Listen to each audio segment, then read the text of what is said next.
Hey guys, what's up? Um, I just wanted to do a quick story time. Well, I don't know how quick it's gonna be. Um, on why I'm here in San Francisco, and just share my connection with San Francisco. My gunkle, my cousin, cousin. That's what I'm gonna call it. He's my cousin. Um, my black gay elder in the family, who I'm here spending time with. He just got moved to hospice, and I wanted to just share my story in connection to him and how much and why he's so important to me and why I'm going to share this with the world because I just don't know how many black gay elders we have out here who he had bestowed so much onto me in these last 3 to 4 years. Um, how to see the world, how to love the world, how to want good in the world. And coming from a black gay man who evokes positivity, it was only right for me to just share this story because I can't keep this to myself. It's something that we all deserve. Um, okay, let me just make sure my mic is on. Okay, my mic is on. All right, so just quick background. So we are related through my grandfather. My grandfather was the oldest in the family in Ohio. He was born in 1927 or so. And my cousin, who is here, was born in the 40s. And so my cousin looked up to my grandfather in Ohio, and essentially they were like, I wouldn't say they were like brothers, but like a mentor. Like my grandfather kind of paved the way for my cousin. And so anyways, okay, so in the late 60s, 70s, at this point, my cousin had moved to San Francisco. Prior to that, he went to college in Clark, Atlanta, joined the Air Force, got married, had a son, but was always gay. And he moved out here to live his life. And I don't know the specific details about that part, but the focus is the world that he created for himself, living as a black gay man, out gay man in San Francisco. And he had a partner here who was an educator, and they lived here and invested in real estate. And he also has another his partner passed, and his current partner, who I'm very close with, they also lived here in San Francisco, and have been together for since the 90s.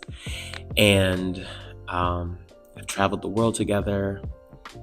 My cousin, he practices nonviolent communication, is a spiritualist. He was mentored by Howard Thurman at points,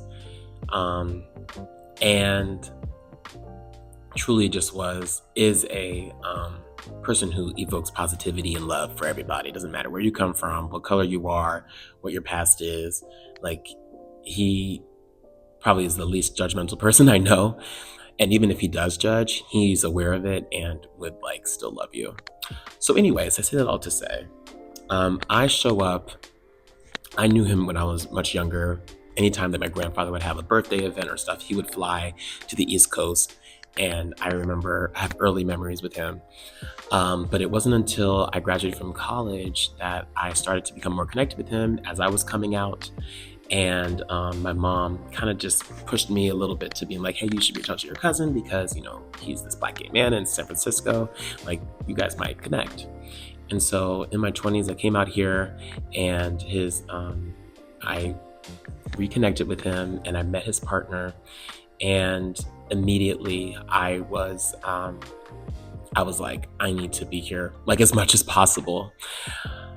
Because one, I had never really had a black gay man that I could talk to about things, and not just him, but also his partner. Like, we would be sitting in this house, and I'd just be telling them all the stories that would happen, in Atlanta, and at this point I had lived in New York, so all the crazy stories. And I talking with them and getting their perspective and showing me a way of how to love people and how to show up. And truly looking back, I'm like, wow, they really ushered me into how to be a grown man, And I could tell them anything, when it came to guys and my experiences, and they would listen and honor my experiences. But I say that to say, I started coming out here like every 3 to 6 months, because at this point my cousin had just turned 80, and I was like, okay, I'm starting to see that his health is, declining, and I want to spend as much time as I can with him, because this is not, common, one, and I have an opportunity to spend time with him and just build a bond. Even though I know this is towards the later end of his life, like I want to connect with him. So essentially, every 3 to 6 months, I'd fly from New York to San Francisco, stay here, and just spend time with them. And at this point, I did have friends here, and some friends moved here, so I would hang out with them, and they would just be like my cheerleaders. My cousin and his partner, they would ask me like, did I meet any guys? And they'd be like, tell us all about it. And it was like the first time I had experienced truly like acceptance of who I am, and almost in a normal way. Like it wasn't like I couldn't at this point in time, like I'm not talking with my brother or my mom and my dad like about like guys I was dating all the time. I was out, but the normalcy, it was so normal talking to them about it, and the conversations were just so easy to have. And I wasn't the only one, obviously. Like this is a house of gay men, and it was awesome to just feel normal and feel like not like, like the green kid. I just watched Wicked, so I'm obsessed, but like feeling like I'm green in society. I just felt like I was amongst everybody else. And so they encouraged me to just like, be my little gay self here, and everywhere I went. So anyways, yeah, we would have these amazing conversations about life and about any challenges that I had. And I would open up to them about things that were going on. And man, talking to them has changed my life, because they have healed so many relationships that I've had in my life. Because I'm able to like move past the things that like would have hurt me. And they just taught me how to be loving. And so they practice nonviolent communication, Buddhist practices, yoga. Like these people are like really out there when it comes to just spiritual connection. And so it's been an amazing experience. And so that's why I come out here, is because every time I come, I'm regrounded, and it brings me back to just the overall purpose. I feel like that we all are here is to love. Like that's just the number one goal. And so in these last couple of years, we've done really cool things. Like we've gone to the Redwoods. They would always take me out to really cool things. And one time I celebrated my birthday here, and I invited all my friends to the house, and we all went out for dinner, and my cousin paid for it. So it was just an amazing experience to have this, like, even towards the end of his life, he still made sure to like want to put an impact on mine. And he knew my grandfather really well, so I'm sure there was some of that too. And we would just sit here in this room and just have some heartfelt conversations about what life is like and how to just be peace, amongst everyone. So I've learned a lot, and I'm so grateful to be here. And even though he's in hospice right now, and it's been a very emotional experience to see the decline and how rapid it's been happening, I'm still grateful to all of the experiences, because I know that even just this right now is going to help me in the future. So I say this all to say, I want to share his story, and I want to share the connection that we have, because I know that there's so many Black gay men out here who do not have that and have never felt accepted in rooms. And I want to, and not just gay men, but I'm talking just anyone who's different or queer, who have never felt accepted. And the gift that he gave me was to not look at anybody different than because they may appear different or because they do different things, but to treat everyone the same with love and respect. And so I'm just so grateful. They have truly blessed my life.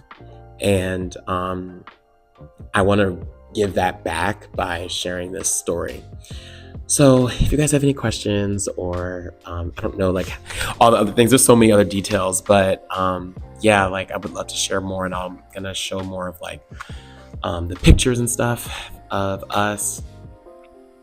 Another quick thing, I was here in July for a month because they knew that they were going to be like either selling the house or just figuring that out. And so I went through all of this. This house is like a museum. I mean, he's been here for so long, and he brought all of his belongings from Ohio, which were my grandfather's stuff and my great grandmother's stuff and his grandmother's stuff, like stuff from the 1800s that were here. And I was able to collect all that stuff.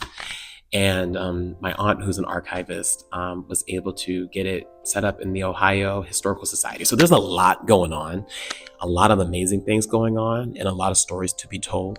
But I say that to say, yeah, I want to share this. I don't know how, the best way, but I figured the best way is to just get started. So yeah, I just want to say thank you. And that's why I'm here. Thank you for all of the thoughts and prayers. I just want him at this point to be comfortable and to be surrounded by love. He's honestly never by himself in this hospice. Like, he has visitors all the time. So I'm going to go back tomorrow morning. And really, the prayers are for his partner because he's been really taking care of him. And that's why I'm here too, to support him as much as I can, because I know that this is really a hard time. Okay, so that I'll just say I love you. And yeah, I'll see you guys in the next one.